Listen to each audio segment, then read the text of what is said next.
Entonces vamos a concentrarnos mejor para efectos del final en lo que les voy a compartir a continuación. Vean, voy a compartirles mi pantalla.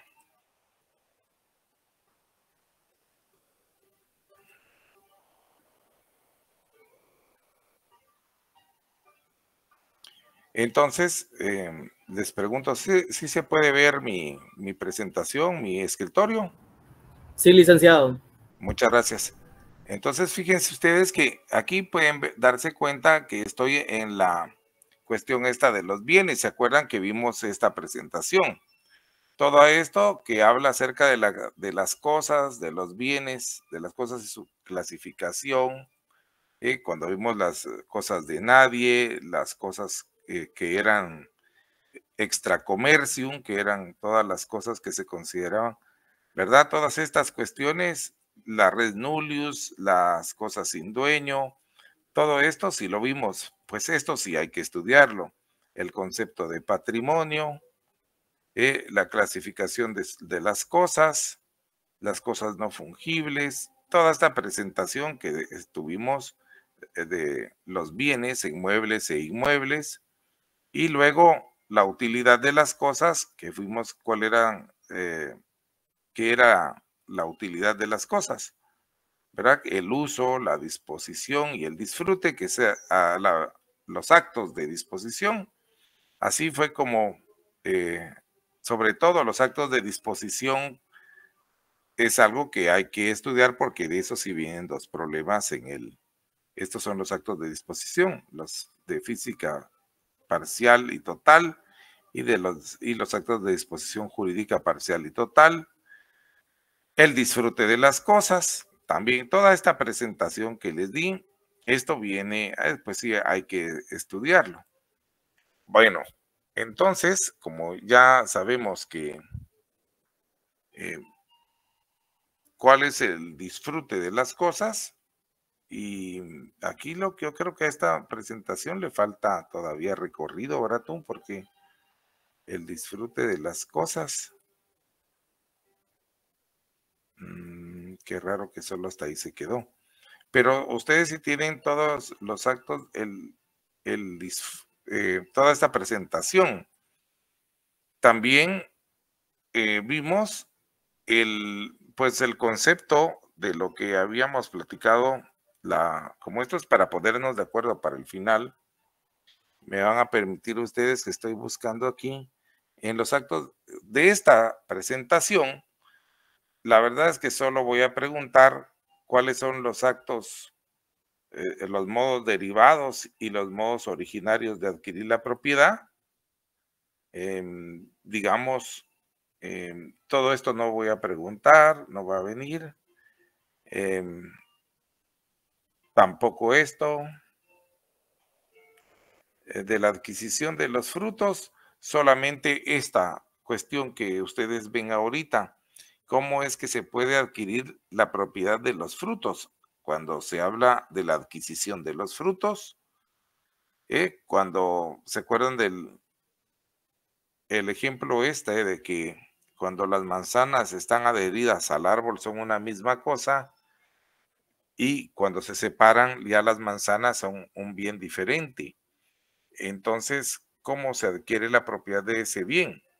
Y quedamos en que si es el propietario del árbol, la persona que es propietaria de la cosa productora, adquiere la propiedad de los frutos por separación, se llama. Pero si es que la persona propietaria de ese bien lo arrendó a alguien más, a un tercero, entonces si arrendó el derecho de disfrutar y aprovechar de los frutos también, ese tercero que no es el propietario, pero que tiene los derechos, adquiere los frutos por percepción. Eso es esta diapositiva, es la única que habría que informarse. Después de francamente, no voy a preguntar más, ni de especificación, ni de la accesión. Y solo de los bienes, de esta presentación que empezamos, cuando empezamos a ver los bienes, de esto sí hay que leerlo todo, ¿verdad? Por otro lado, tenemos lo que hoy vamos a estudiar, que va a ser esto que ya vimos nosotros de los frutos, ¿cómo se llama? ¿Qué son los frutos? Esto era lo que los frutos naturales y civiles, y hoy que vamos a ver la propiedad. De aquí para adelante lo que vamos a ver hoy sí lo vamos a preguntar. Pero aparte de eso, ¿qué otra cosa hay que estudiar para el examen? Les quiero compartir que para el examen, a fin de llenar el requisito, como se diría en buen chapín, como para taparle, voy a dejar de compartir un momento, para taparle el ojo al macho, dirían. Aquí hay, ¿se acuerdan de este libro? Este libro es el de la doctora Elisa Sandoval. Es el mismo libro del que sacamos algunas lecturas el otro día para lo de las acciones. Pues en este libro, al menos en esta edición viejita, al final hay un capítulo que se llama de los contratos. Los contratos se llama. Así se titula aquí en la copia esta viejita que yo tengo. Los contratos. Pero de esos contratos, dígame, Wilber. Wilber. Licenciado, una pregunta. ¿Qué número de página es la que usted está viendo? Perdone. Bueno, en este libro viejito que yo tengo es 277, tú. Súper. Lo que pasa es de que hay algunos que lo tenemos en PDF. O sea, sí es ese, pero lo tenemos en PDF, no en físico. Sí, pues, 227, pero fíjate tú que es de los contratos, pero no les voy a dejar leer el capítulo entero. Solamente me interesa para efectos de lo que voy a consignar. Si quieren lo leen todo, pues, pero yo lo que voy a preguntar es en el examen final, uno de 3 contratos que ustedes van a tener que estudiar ahí. Sería el contrato de depósito, el contrato, el que se llama mandato, el mandato, y la gestión. Esos 3 están ahí en el capítulo de los contratos, y lo que pasa es que deberíamos haber leído todo ese capítulo de los contratos para sabérnoslos todos y preguntarlos, pero esos 3, y yo les voy a poner un problema y ustedes van a tener que identificar en eso 1 o 2 problemas, y cada problema va a tratar acerca de un contrato. Entonces ustedes yo les voy a poner qué contrato es y que me den ustedes los elementos personales de ese contrato. Por ejemplo, ¿cuál sería el contrato, los elementos personales del contrato de mandato? Pues ahí está en el libro, pues el mandante, que es el quien otorga el contrato, y el mandatario, que es quien debe cumplir con su función, ¿verdad? Eso es lo que hay que estudiar. Igual con el contrato de gestión, que es el gestor, y el otro elemento sería el representado o el dueño del negocio, el gestor de negocio se llama. Y el depositante, en el caso del depósito, los elementos personales son el depositante, que es el que deja ahí en depósito las cosas, y el depositario, que es el que lo va a guardar. Pero eso es lo que van a tener que estudiar y lo que hoy veamos. Solamente eso para el final. Entonces, ¿qué es lo que viene en el final? Lo que vimos de los bienes y su clasificación, ¿verdad? Los bienes, la clasificación de los bienes, también los frutos y qué es el disfrute de las cosas, todo eso que vimos en la presentación de los bienes. Eso es un tema. El otro tema va a ser este que acabamos de ver vamos a ver, ¿verdad? Esto de los 3 contratos que ustedes lo deben tener, de alguna manera se comunican ustedes y ya lo han de tener. Entonces, solo leer el contrato de mandato, el de depósito y el de gestión. Y lo que veamos ahora, porque creo yo que si no va a ser demasiado para poderles consignar ya con lo de los bienes y su clasificación. Los actos de disposición hay que estudiarlos también, pero sobre todo los bienes y su clasificación. Y luego solamente, pues eso, todo está en lo mismo. Todo va a estar en el mismo, en esa presentación de los bienes. Les voy a compartir, permítanme.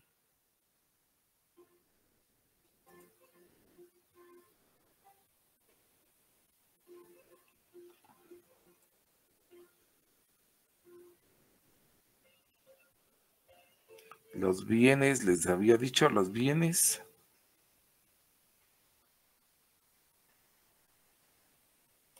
Bueno, esto parece que es los bienes.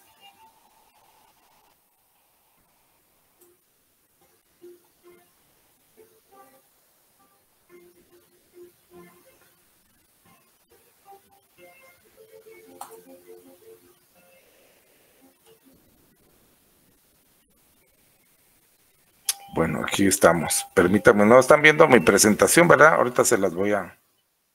Ahorita les comparto.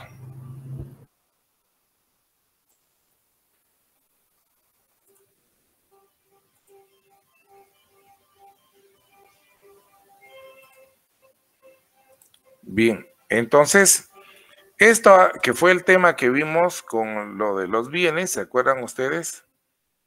Que lo evacuamos, con esto fue lo primero que vimos cuando empezamos las clases después del parcial. Entonces, este tema trae todo la clasificación de las cosas, cuáles son los bienes, y luego se pasa a esta cuestión que es el uso de las cosas, el conjunto, el uso de la utilidad de las cosas. Esto de la utilidad de las cosas es importante porque también viene y dijimos que esa utilidad es la ventaja que proporcionan las cosas y que varía de acuerdo a la naturaleza, y vimos que es el uso, la disposición o consumición y el disfrute. Entonces, estos tres puntos son importantes, sobre todo el de la disposición, que aquí vimos en su oportunidad del uso, la disposición de las cosas, cuando estudiamos que había física y jurídica eran los actos de disposición, y vimos cuáles eran, en qué consistía cada uno de esos actos, esta definición de cuáles son los actos de mortis causa y cuáles son los entre vivos, y luego vimos esto del disfrute de las cosas. Vimos qué es la definición de frutos, ¿verdad? Por aquí estaba, esta no es la disposición, los frutos, aquí está.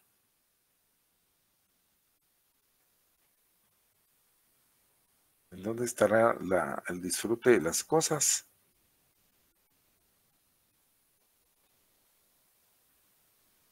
Y yo creo que seguía. ¿Está abajo de esa, Alex? ¿Verdad que está abajo de esa? Sigue. Sí. Pero por alguna razón no me lo despliega a mí. ¿Qué será? No sé por qué no me despliega esta. Bueno, pero ahí sigue el disfrute. Ahí están las naturales o civiles. Sí, pero debería seguir esta presentación. Vamos a ver si tengo lo que pasa, que puede ser que se me borró lo último que yo tenía, pero ¿cuándo fue que vimos esa? La semana pasada.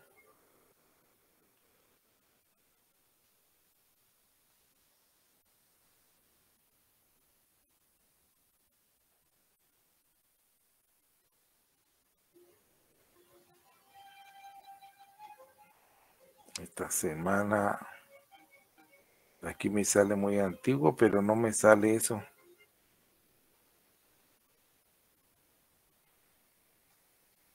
No me sale esa presentación.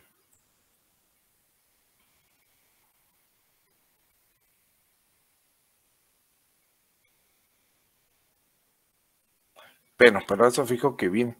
No sé por qué no me sale eso, pero ya yo consideraba que sí lo teníamos. El uso, el disfrute, pero ya vimos, bueno, básicamente esta presentación es la que viene, pero sobre todo la clasificación de las cosas. Les repito que hay que estudiar la clasificación porque vienen unos problemas de clasificación. Ustedes van a tener que distinguir qué bienes son esos. Luego ya, ¿en qué otra cosa nos habíamos quedado? De esta, por favor, no vayan a solamente lo que les dije de cómo se adquieren los frutos y las formas originarias y derivadas de adquirir la propiedad. No hay que estudiar más de esa, solamente eso. Básicamente está aquí, ¿verdad? Las formas originarias y derivadas, por si fuera el caso. Y de la otra presentación que era lo que, bueno, había una cuestión que iba a compartir acerca de la familia romana, pero creo que eso ya no lo vamos a ver, solamente lo que veamos hoy. Y de esta presentación y de los bienes, es decir, de esta que tienen ahorita ustedes en su pantalla, y de esta, por si fuera el caso que alguien no lo tuvo, lo voy a pasar en un documento de PDF así escrito, para que lo lean, porque solamente va a venir esto, lo que veamos hoy, que es la propiedad, y nada más. Y creo yo que, los contratos que ya les dejé leer, ¿verdad? Eso viene en el final. Y entonces pasemos a la clase de hoy.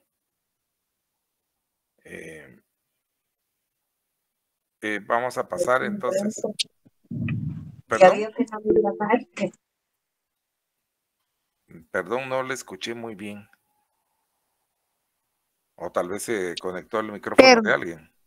Lick, perdone, con una pregunta. ¿Los puntos de los laboratorios no los va a dar? Bueno, fíjese que esa es una muy buena pregunta.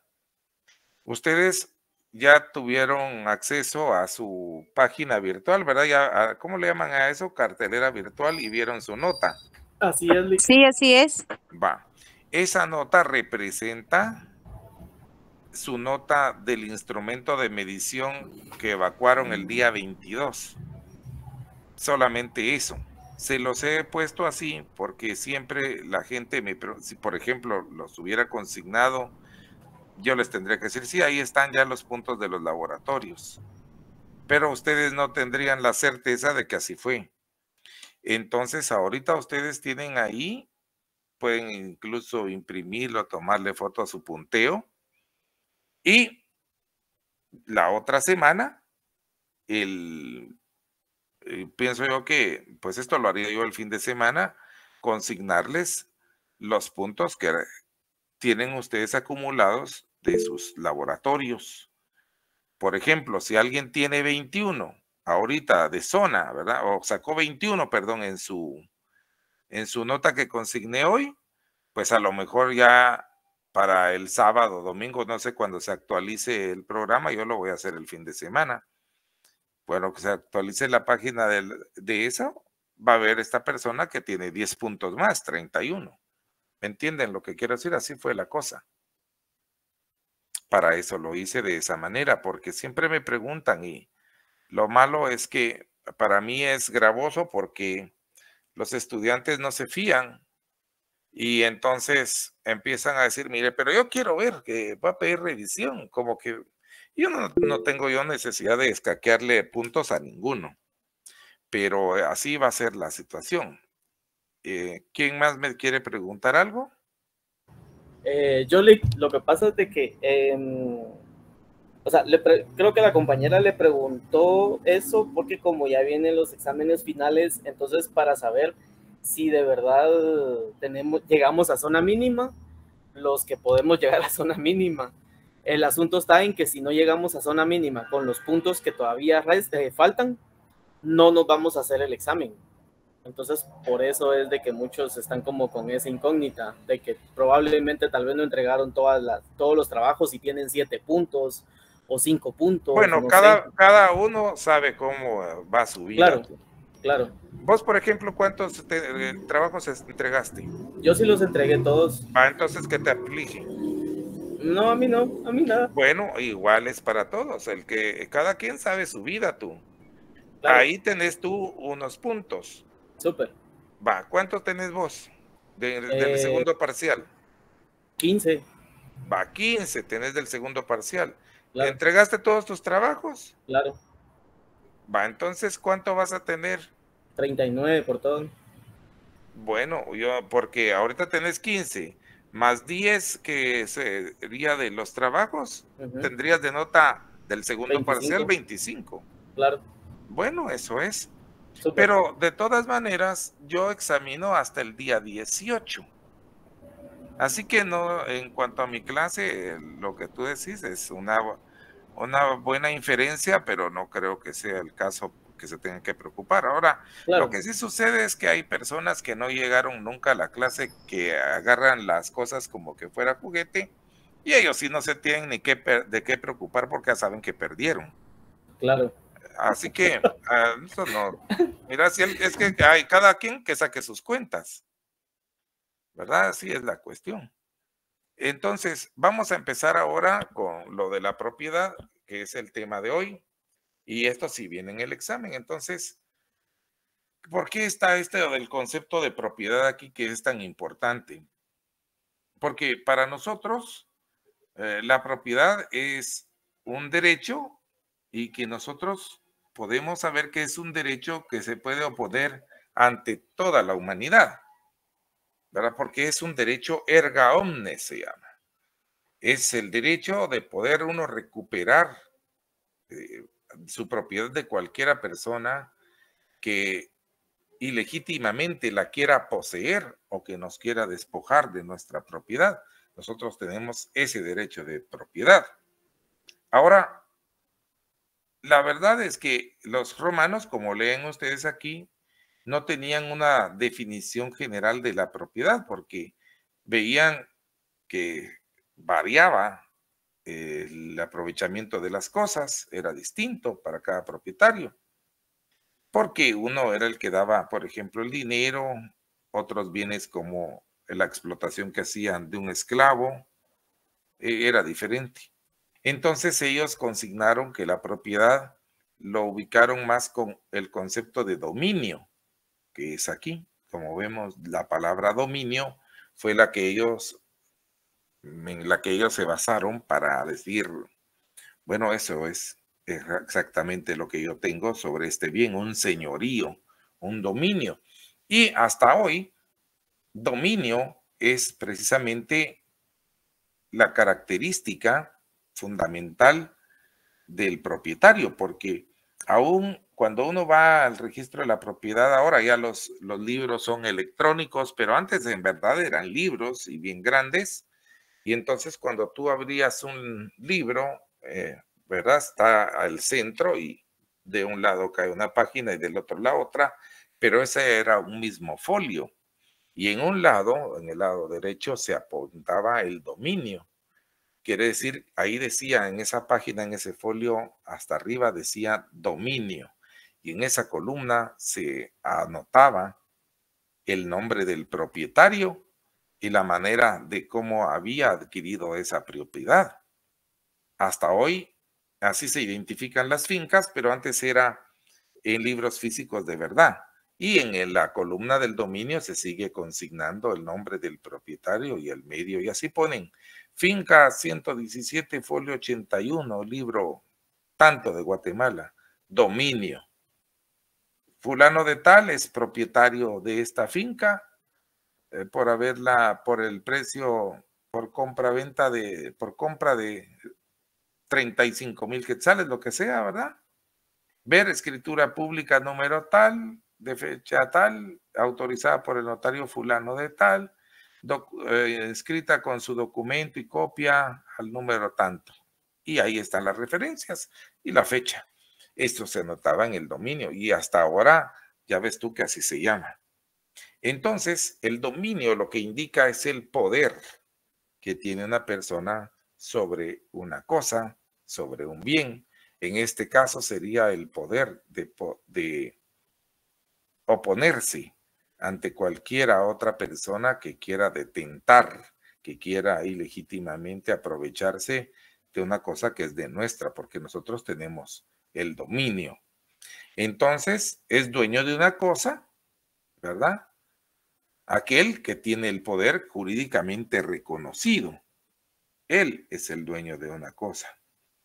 El que tiene el poder jurídicamente reconocido. ¿Para qué? Para poderla recuperar de cualquiera otra persona que la quiera poseer o que la posea, por supuesto, ilegítimamente, porque si se tiene el poder jurídicamente reconocido, quiere decir que uno tiene la potestad de poderla recuperar. Entonces, la propiedad es el derecho de recuperar una cosa de cualquiera persona que la posea. Esa puede ser una definición de la propiedad, pero hay otras definiciones como la que implica ya una definición más moderna en nuestro código que establece que es el derecho de disfrutar de unos bienes dentro de los límites de la ley, ¿verdad? Esa posibilidad, sin embargo, de poder recuperar la cosa de cualquiera otra persona que la quiera detentar, era, sin embargo, la característica más importante de la propiedad. Ahora veamos entrando a los tipos de propiedad, que aquí estaría para los efectos del examen, porque esto es lo que ustedes van a tener que discriminar en las series esas que yo les pongo de poder identificar de selección múltiple. Por ejemplo, tenían la propiedad característica de los ciudadanos romanos, era la propiedad civil, porque esa era la propiedad nacida del ius civili. Entonces, esa propiedad civil era precisamente la que les otorgaba a ellos el dominio o dominium. Esa es la propiedad característica de los ciudadanos romanos. Y para defenderla, ellos utilizaban la acción reivindicatoria. Esto es lo que hay que aprender de esta presentación, que la propiedad característica de los ciudadanos romanos era la propiedad civil. Claro que como entonces no solamente romanos vivían ahí en ese estado romano, habían otras personas que integraban la sociedad de aquel inmenso imperio, como ya vimos al principio de este curso, que habían peregrinos, extranjeros, que había, ¿verdad? De todo eso habían. Así que habían los romanos, que habían esclavos, y cada uno tenía que tener su propiedad. También habían ciudadanos romanos que se iban a vivir a otras provincias, y hay que tomar en cuenta que de todo, la extensión aquella que había conquistado el Imperio Romano pasaba a ser, entre comillas, propiedad del imperio. ¿Y quién estaba en el imperio? El príncipe, ¿verdad? Entonces, todo era básicamente, aunque estuviera en cualquier otra provincia, pero como las provincias eran solamente una división administrativa del Estado romano, quiere decir que eran Roma y toda la tierra, el suelo romano era del emperador, por eso era que tenían los pueblos conquistados o dominados que rendirle tributo a César, por ejemplo, a Roma, porque todo era de ellos. Entonces, para explicarles que había que crear otros tipos de propiedad, porque la propiedad civil era la exclusiva para los romanos, así como era exclusivo, ¿se acuerdan ustedes? El ius civili, y el ius civili era el que contenía la propiedad civil.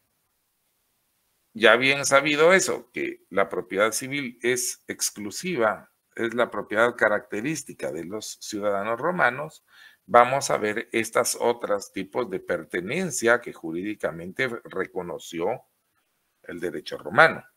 Entonces, son estas: la propiedad peregrina, como no son ciudadanos, los peregrinos no eran ciudadanos, pero habitaban el imperio, estos que ya sabemos que eran los que tenían algún trato jurídico o comercial con Roma.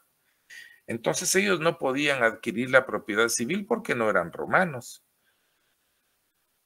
Inventaron entonces, a través del derecho honorario, proteger las adquisiciones que hacían los peregrinos a través de una ficción, y se les creó a ellos un tipo de propiedad que era la propiedad peregrina, ¿verdad? La propiedad peregrina era la de los peregrinos, que ya sabemos que eran unos tipos de habitantes, aquellos que tenían relaciones jurídicas o comerciales con Roma, pero era gente pues en estado de libertad, solo que no eran un tipo de extranjeros.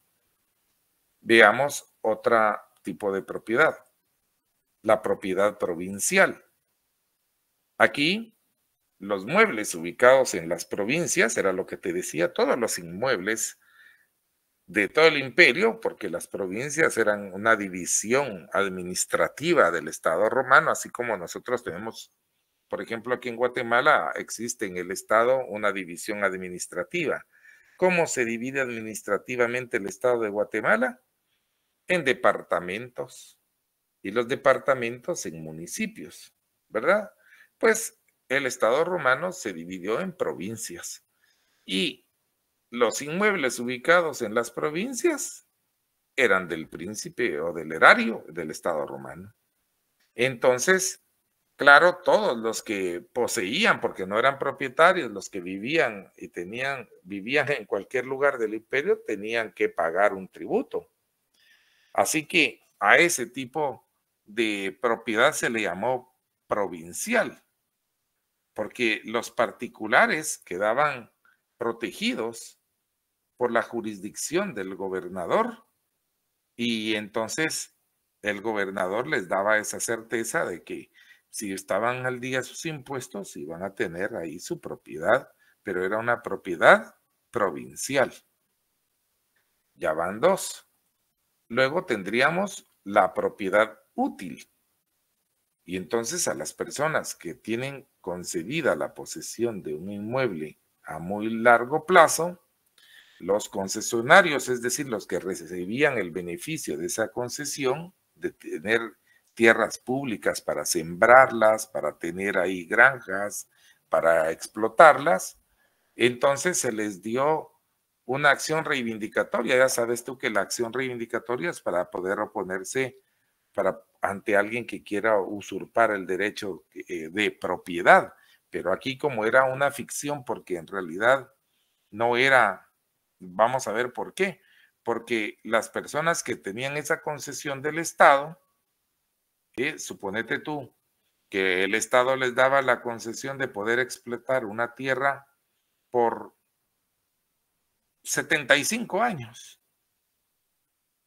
Y suponete que el beneficiario, el concesionario que iba a recibirlo ya tenía 25 años de edad cuando le dan esa concesión, y se la dan a 75 años, prácticamente se la dieron de por vida. Entonces, a ese tipo de concesiones se les quiso proteger, y no hubo otra que crear un tipo de pertenencia que denominaron propiedad útil, para que los que tenían esa concesión pudieran también poderse oponer si eventualmente se las querían quitar otros pobladores. La propiedad útil, entonces, era la que el Estado les daba a muy largo plazo a alguna persona para que la explotara. Y entonces, eso es lo que hay que aprender de ahí, porque es lo que voy a preguntar. Ya llevamos 3 tipos de propiedades: la civil, la propiedad peregrina, la propiedad útil, y nos falta esta que es la propiedad pretoria o bonitaria. Mira tú que esta es importante, porque este tipo de propiedad pretoria se llama porque en realidad era el pretor el que la otorgaba. También se le identificó como bonitaria, no porque esto, bonitaria suena como a bonito, pero no era de bonito, sino que se desprendía del vocablo de buena fe. Entonces, como vamos a darnos cuenta, uno de los requisitos para tener esta propiedad pretoria era la buena fe, y por eso se les puso bonitaria. Entonces, es esta propiedad pretoria o bonitaria que también, fíjate aquí que dice posesión, no propiedad. Porque la posesión es un medio para adquirir la propiedad, se recuerdan ustedes, porque la posesión se da sobre bienes inmuebles. En cambio, la ocupación se da sobre bienes muebles. Pero la posesión, cuando alguien tenía la posesión de una tierra, no era propietario, solo tenía posesión. Pero la había tenido de buena fe. Y por mucho tiempo, entonces el pretor la protegía en determinados casos a través de una acción publiciana. Porque era el pretor, era el que la daba, no me recuerdo el nombre del pretor, pero era publiciano, porque había ahí un pretor que tenía un magistrado que tenía ese nombre. Pero entonces da esa tipo de propiedad, y es importante porque de esta propiedad pretoria o bonitaria, que es la posesión civil de buena fe, aquí se bienes muebles, pero en realidad quedó solamente para los bienes inmuebles. Y que fuera de buena fe, ahora quedó para bienes inmuebles porque a través del tiempo evoluciona la institución de esta propiedad, de este tipo de propiedad, y se dice que es esta la raíz de lo que nosotros ahora conocemos como la usucapión, que es un medio por el cual se puede adquirir la propiedad de bienes inmuebles, o el Estado le da a las personas, está en el Código Civil, la usucapión. Es un derecho, una institución creada para que la posesión de buena fe pública, continuada por un plazo establecido en la ley, se pueda convertir en propiedad. El Estado le pudiera otorgar la propiedad a la persona que había ocupado con esas características un determinado bien inmueble. Así que aquí está la explicación de que te estoy diciendo, en otras palabras, que esta es una acción pretoria. ¿Cuál? La propiedad pretoria o bonitaria, porque es una acción pretoria que el pretor otorga al poseedor civil que ha poseído el tiempo necesario para adquirir la propiedad por usucapión. Mira, así se le llama incluso en nuestra legislación actual. Y con ella el poseedor civil puede recuperar la cosa de cualquier persona que llegara a tenerla. Se entiende que es ilegítimamente, ¿verdad?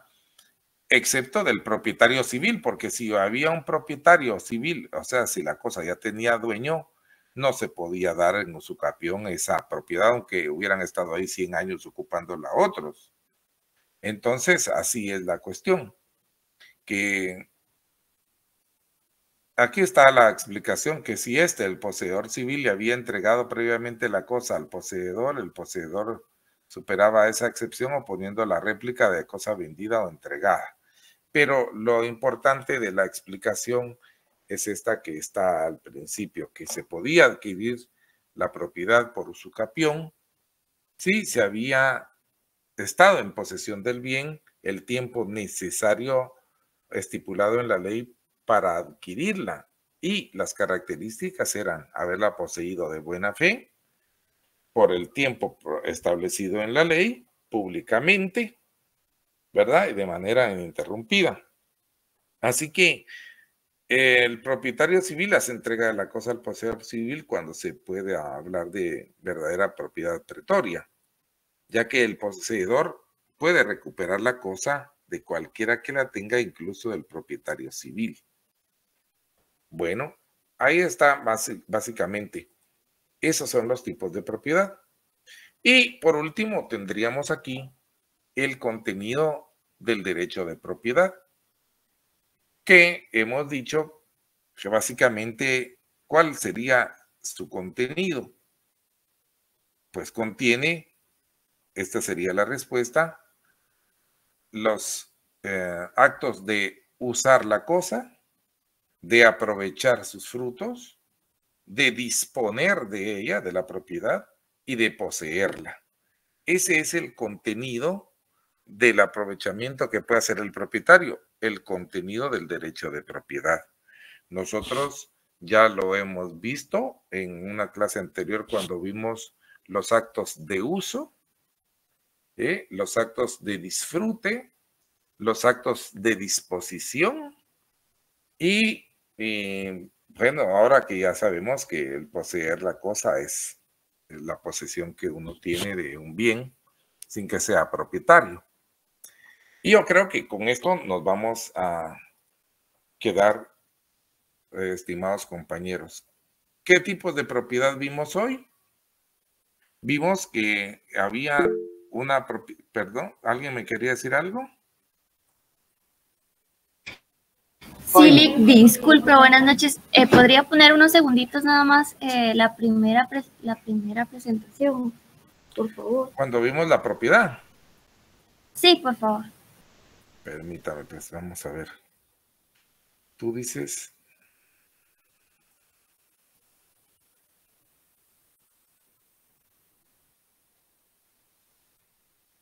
Esta. Sí, gracias. Bueno, entonces fíjate, esta fue lo que vimos hoy, la propiedad. Ya vimos después cuál es la propiedad exclusiva, digamos, del ciudadano romano, que era la propiedad civil, ¿verdad? Defendida con la acción reivindicatoria. Luego de ver la propiedad civil, vimos la propiedad peregrina, ¿verdad? Que son los peregrinos, es que no pueden adquirir la propiedad civil, pero se pueden proteger sus adquisiciones a través de una ficción, como si fueran ciudadanos.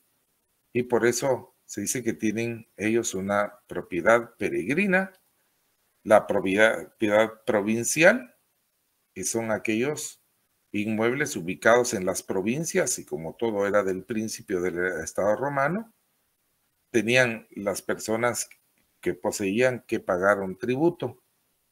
Así que por eso, como quedaban defendidos, también protegidos y estaban al día con sus tributos por el gobernador que estuviera en ese pueblo, en esa provincia, y la propiedad útil, que era aquella propiedad, aquella extensión, aquellos bienes inmuebles que se le daban en explotación, que se les concedían en posesión para ser explotados a las personas, pero por un muy largo tiempo.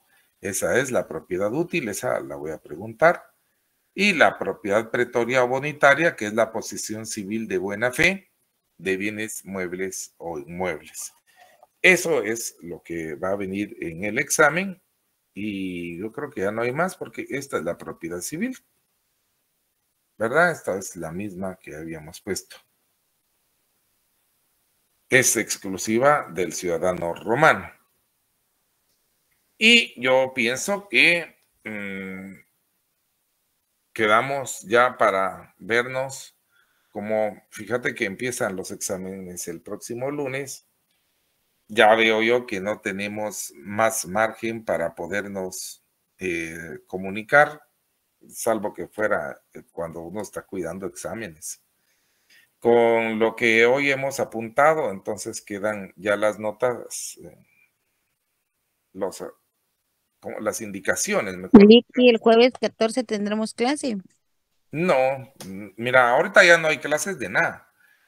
Ahorita, por eso es que precisamente, vamos a ver, hoy, como ya empiezan los exámenes el día lunes, y van a haber exámenes el lunes, el miércoles y el viernes, y entonces, pues ya son sus exámenes finales, ya no van a haber clases entre exámenes.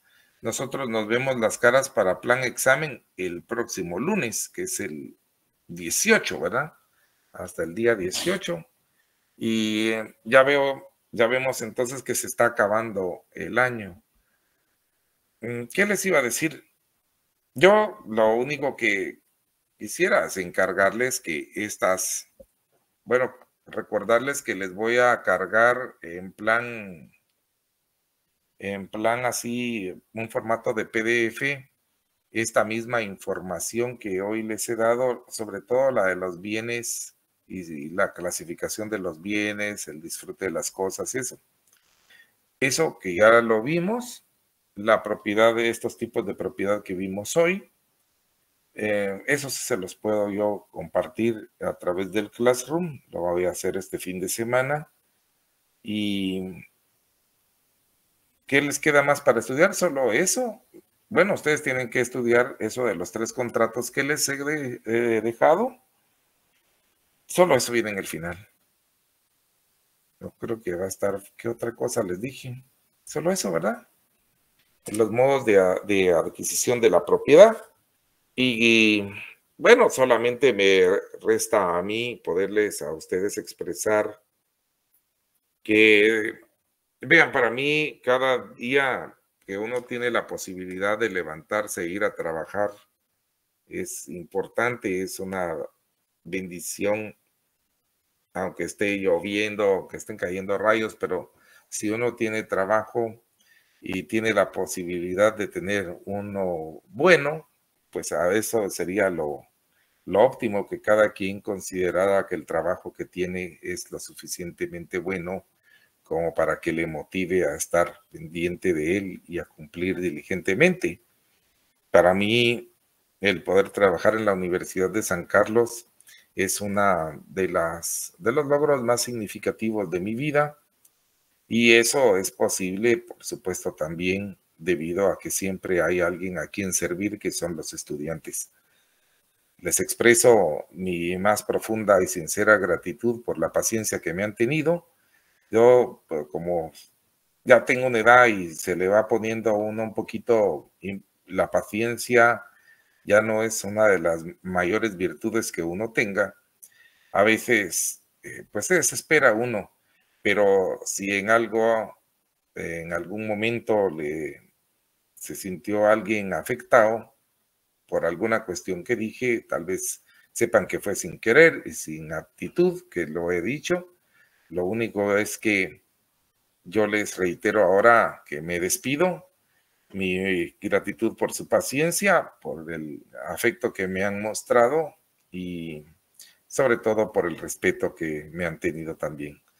Sepan que les insto a seguir adelante, a quienes tienen una actitud que no corresponde a la de un estudiante, porque todos deberían de ganar sus cursos, pero desde que se inventaron las excusas, cada quien sabe cómo está su vida y cada quien sabe, pero la verdad es que es una gran oportunidad el poder estudiar. Solamente el estudio, solamente el tener un título le va a garantizar en buena medida a usted, que si todavía no lo posee, una aspiración a una vida, a una calidad distinta, a una convivencia diferente. Cambia la vida el poder estudiar y el poder acreditar una educación superior. Les felicito por el esfuerzo que hacen, les insto a seguir adelante y que sepan que con esta administración que actualmente está en la universidad, la academia ha prosperado, se ha mantenido, somos la única facultad que ha podido mantener el estatus y el servicio a sus estudiantes con dignidad y con eficiencia y en la medida de lo que se pudo, incluso durante toda esa pandemia tan horrorosa. y con el decano Henry Arriaga y las autoridades, yo me uno a la felicitación que deben ustedes merecer. Les agradezco, me despido y que tengan ustedes muy feliz noche y muchos éxitos en su carrera. Un saludo a sus distinguidas familias. Con permiso y nos estamos hablando. Ahí les voy a mandar la nota de sus laboratorios, no tengan pena. Gracias, licenciado. Muy amable. Gracias. Muchas gracias, licenciado. Gracias. Gracias.